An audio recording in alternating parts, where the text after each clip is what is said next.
تیسیر، یہ مقصد گزشتہ مقصد سے زیادہ قریب ہے، اس لیے نتیجے کے اعتبار سے دفع حرج اور تیسیر میں جو ہم آہنگی اور گہری مناسبت ہے وہ کسی سے مخفی نہیں ہے، مگر اتنا کہا جا سکتا ہے کہ دفع حرج کا تعلق رخصتوں کی قبیل سے ہے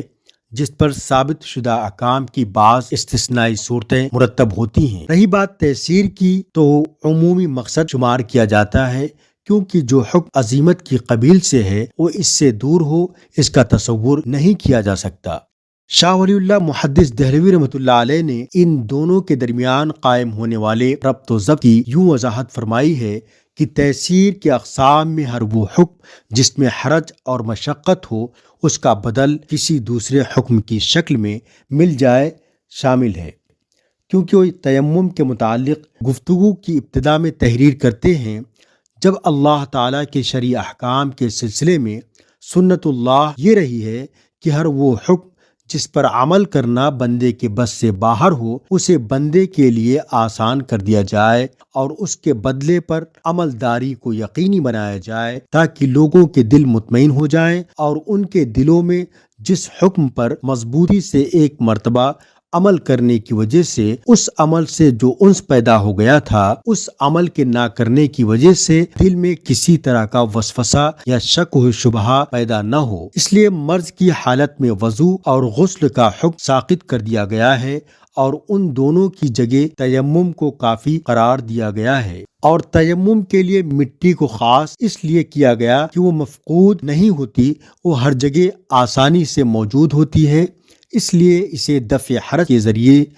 کے طور پر زیادہ مناسب سمجھا گیا۔ شاہ صاحب نے اس موضوع کی اہمیت کے پیش نظر باب التیسیر کے عنوان سے مستقل ایک باب وضع کیا ہے، جس کا آغاز اپنے اس قول فَبِمَا رَحْمَةٍ مِّنَ اللَّهِ لِنتَ لَهُمْ وَلَوْ كُنتَ فَظًّا غَلِيظَ الْقَلْبِ لَانفَضُّوا مِنْ حَوْلِكَ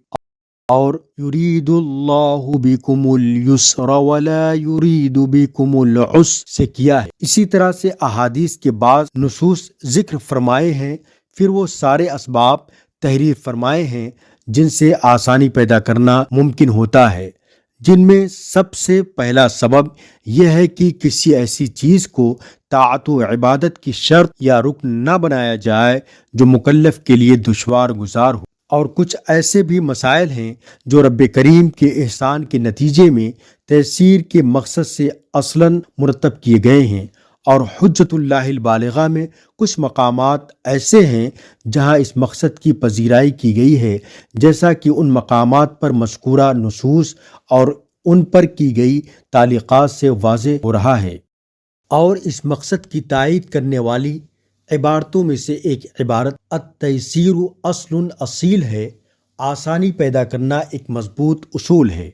جب طاعت و عبادت کی کوئی شے فرض قرار پاتی ہے تو اس اصول پر غور و خوض ضروری ہو جاتا ہے۔ لا یکلف الا بالمیسر کہ آسان حکم کا ہی مکلف بنایا جائے، اور اسی حقیقت کو اللہ کے رسول صلی اللہ علیہ وسلم نے یوں بیان فرمایا ہے، اگر مجھے اپنی امت پر سختی کا اندیشہ نہ ہوتا تو میں انہیں ہر نماز کے وقت مسواک کا حکم دیتا۔ کبھی مقصد تیسیر سے متعلق یہ سوال پیدا ہوتا ہے کہ کس حد تک رخصتوں کی تلاش جائز ہے۔ اس موضوع پر علماء کے اختلاف سے صرف نظر کرتے ہوئے یہاں پر اشارہ کر دینا چاہتا ہوں کہ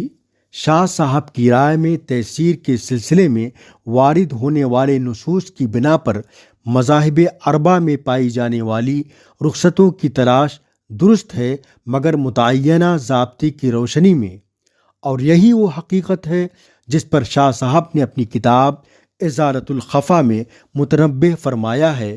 کہ رخصت پر عمل درست ہے بشرطے کہ قرآن کریم، صحیح حدیث، سلف کے اجماع اور قیاس جلی سے نہ ٹکراتی ہو۔ در حقیقت معتبر مسالک کی تقلید کو لازم سمجھنے سے ایک ایسا معتدل نقطہ نظر وجود پاتا ہے جس میں لچک ہوتی ہے، اعتدال ہوتا ہے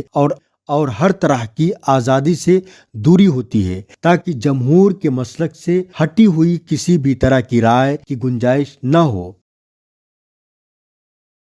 اور اسلامی معاشیات کے مسائل کی نسبت سے جب سوال کیا جائے کہ یہ کیسے ممکن ہے کہ لین دین یعنی معاملات کی موجودہ شکلوں کی تطبیق مقصد تیسیر پر ہو،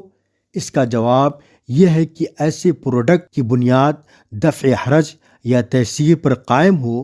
بغیر اصول و ضابطہ کی رعایت کیے ہوئے درست نہیں ہو سکتی۔ اور سب سے اہم ضابطہ اس سلسلے میں یہ ہے کہ تیسیر کی وہ شکل نص صریح یا خصوصی مستحکم قواعد و ضوابط جو پوچھی گئی صورت مسئلہ سے متعلق و مربوط ہو، اس سے ٹکراتی نہ ہو، اور اس کی نمایاں مثالوں میں سے بینک کاری کے ذریعے سرمایہ کاری کیے جانے کی مشہور و معروف صورتیں ہیں، جن میں آسانی اس لیے پیدا کی گئی ہے تاکہ اور لوگوں کی مشقت دور کی جا سکے۔ لیکن جب یہ سرمایہ کاری کا پروڈکٹ اس صورت پر مبنی ہو جو اپنے معال و نتیجے کے اعتبار سے ممنوع ہو، جیسے بیع عینہ وغیرہ، تو ایسے مقصد کا سہارا لینا غیر معتبر سمجھا جائے گا۔